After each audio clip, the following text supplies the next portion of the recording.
Good morning, everyone. Pam Jacobson, your host of Three Things You Need to Know. Welcome.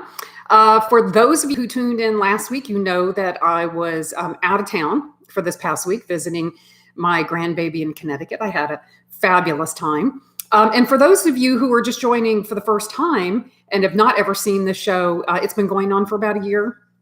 Essentially, my focus in my practice is helping my clients to optimize their health, which good morning, Trevor, which includes healthy nutrition, body movement, stress response management, sleep optimization. And those are the pillars, guys. It doesn't, there's a lot of other fancy things out there that you can do, heavy metal testing and looking for toxins and all those things are important.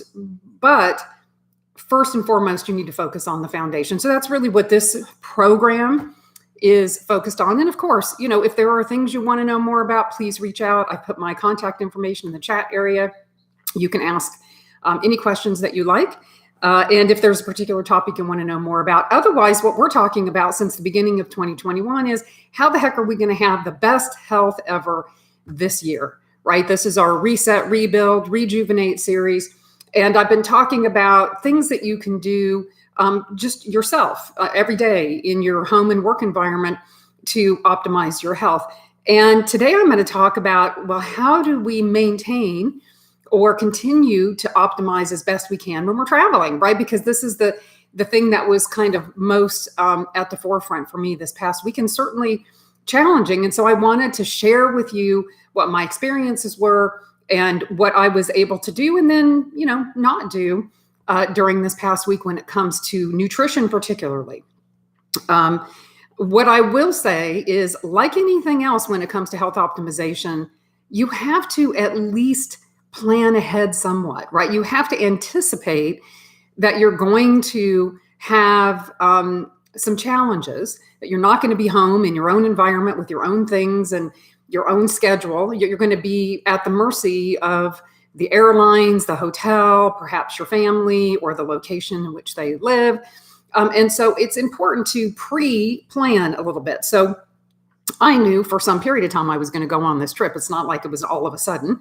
And so I did do some planning. I've been to Connecticut before. I know what the situation is like there. I've stayed in that hotel before. I fly on airplanes. So I already know what to expect. And so when it comes to pre-planning for a trip, I think it's very important to sit down and really understand, what is that week going to look like? Are you going to be eating most of your meals out? Are you going to be in an environment where you can prepare food? Are you going to be staying near something like a healthy grocery store or a place where you could buy things? Is your hotel room going to have a refrigerator in it, right? So these are some of the things to think about. But let's just start at the beginning, right? The first part of the trip and the end of the trip is always the airplane ride. And that can be a disaster as far as nutrition goes. Probably not so much in this post-COVID or this continuing COVID era, because it's been a great excuse for the airlines to not have to give you anything. So they're usually not really serving you food or allowing you to buy food. So you have to take your own things on the plane with you, or you end up binging in the airport before you get on the plane. So I think in preparation for a trip, there's some really great, easy, airplane ready types of foods that you can take on with you that are pretty simple and don't require a lot of space. Nuts and packages of nut butters are always a great option. The healthier jerkies that are out there, I think Larissa's Kitchen is a good one. Archer has a good one. You want to look for the ones that are don't have gluten and aren't high in sugars and things like that. Look at your labels. But that's always a really good option to get your protein in. With your nuts and nut butters, you're getting your fats in. I actually have just a little it's like an envelope, a silver kind of padded type of envelope that I've received supplements and things in. And most of us have things like this around. I have a little flat ice thing. And so I freeze that, I stick that in, and I put in some deli turkey meat and a couple slices of cheese and wrap that up. And it's a flat little package, and I just stick it right in my backpack. So that's something I usually always take on the plane with me. As far as beverages on the plane, I would say be very careful for those of you who spend your whole trip drinking alcohol. Flying is very dehydrating. So you want to make sure that you're drinking a lot of water. For me on the plane, if I'm going to get a drink from the cart, it's usually going to be a seltzer water. There's always, selections of that type of thing. I wanted to share with you yesterday when I was flying home, the gentleman sitting next to me. Now, I happen to be in first class flying home. I'm very fortunate to have been able to do that. And so they did actually give us all a turkey sandwich. It was all prepackaged, and it came with a cookie and, bread with meat and cheese. And then, of course, they offered a drink. The gentleman sitting next to me, who was already quite heavy and somebody that, as a longtime healthcare practitioner, I can almost like diagnose people just by looking at their body type and in his case, watching his habits. And I could see that he was struggling with his choices, that he's apparently maybe trying to do things in a healthier way. And so he felt like drinking orange juice would be a healthier alternative to probably the soda that he would have normally gotten. So he had about 4 cups of orange juice. And for those of you who are not aware, if you have the choice between a diet soda and a glass of orange juice, I would say take the diet soda, guys. There is about 50 grams of sugar or carbs in a glass of orange juice. It is just basically sugar water, and is not an option. I would say never get the juice. Obviously, I would skip the soda, especially the diet sodas with the artificial sweeteners in them. And really, how long is your plane ride? Drink water. That's really the best thing to do. Drink water or seltzer water.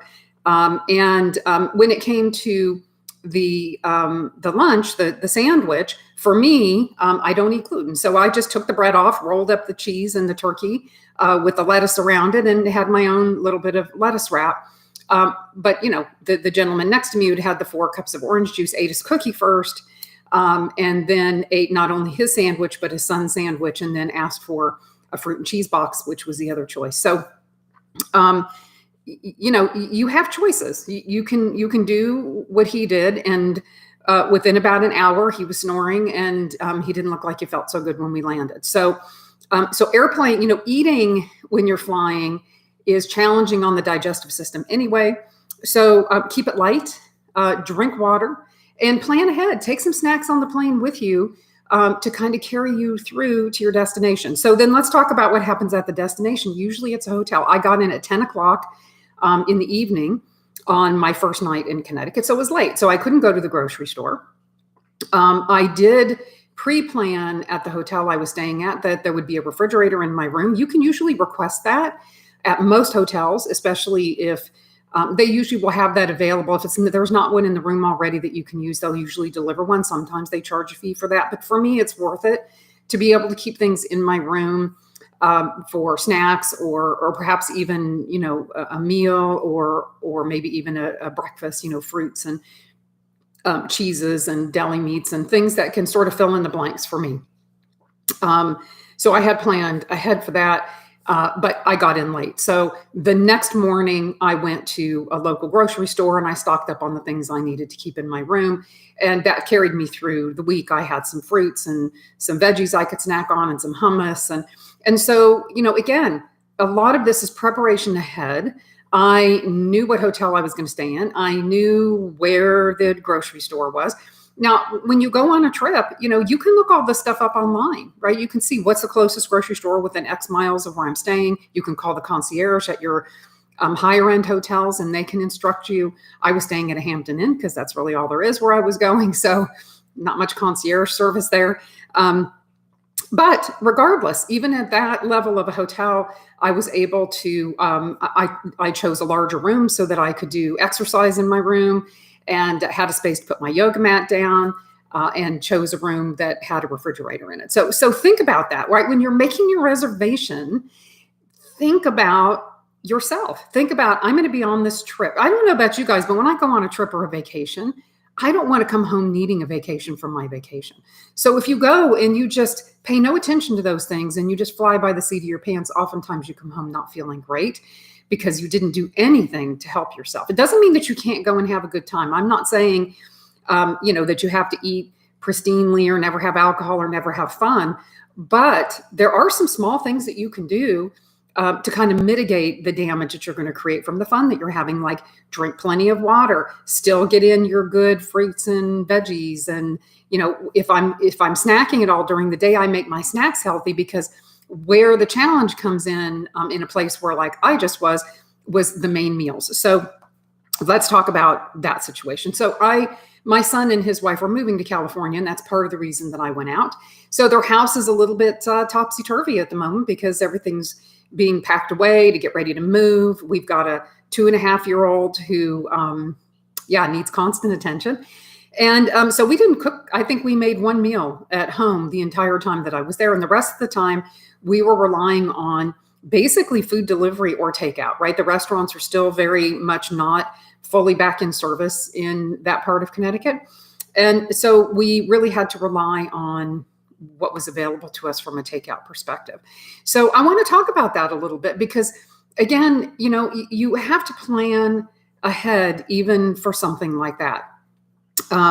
So, in the morning when I would arrive at their house, we would talk about, what does the meal situation look like for the day? I would take my snacks with me, right? My nut butter, because that's not the types of foods that my kids eat. So that's not available for me there. So they're used to that. I just bring the things that I want and I keep it stocked there at their place. And when it came to the meals, we sat down in the morning and decided what is our meal situation going to look like? And where is it likely that we're going to either go to eat or get our takeout from, so that I could peruse that menu and make the best option, the best healthy choice that I could. And I have to say, guys, most places that you're going to eat at, one of the dinners came from Red Robin, which I think most of you are familiar with. It's just a standard, basic burger, kind of place.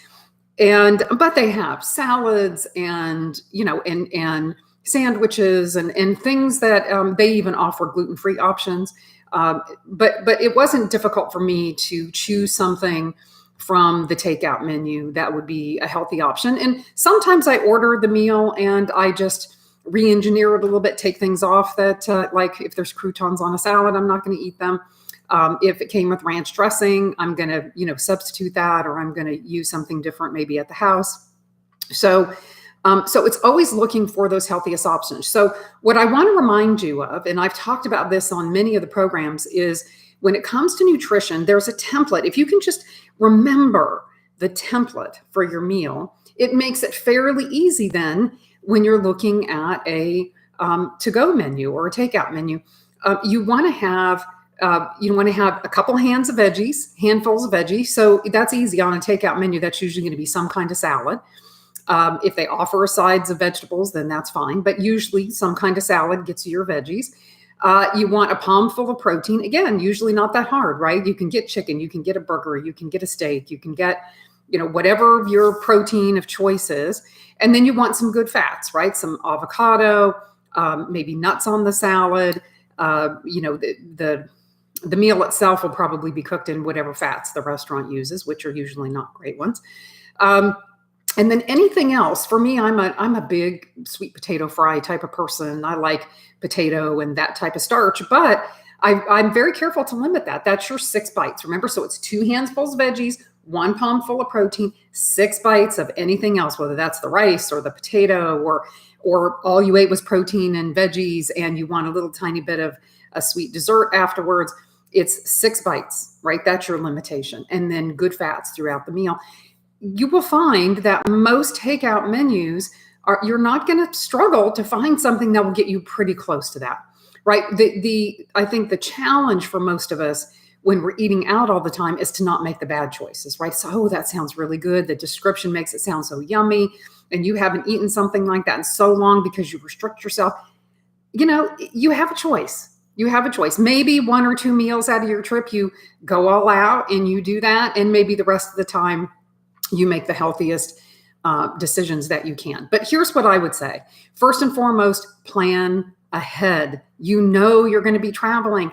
Where are you staying? What's close to the hotel? Can you get the hotel to put a refrigerator in your room? Where are you visiting, right? Are you going to be eating all of your meals out? Do you have the ability to cook? Are you visiting family? Are you going to be eating in their home? Do they know what your dietary preferences and perhaps restrictions? I'm gluten-free. My family knows that, right? I was there over Easter, and my daughter-in-law's family, who doesn't know me very well, hosted Easter dinner, and I was invited and expected to go to that event.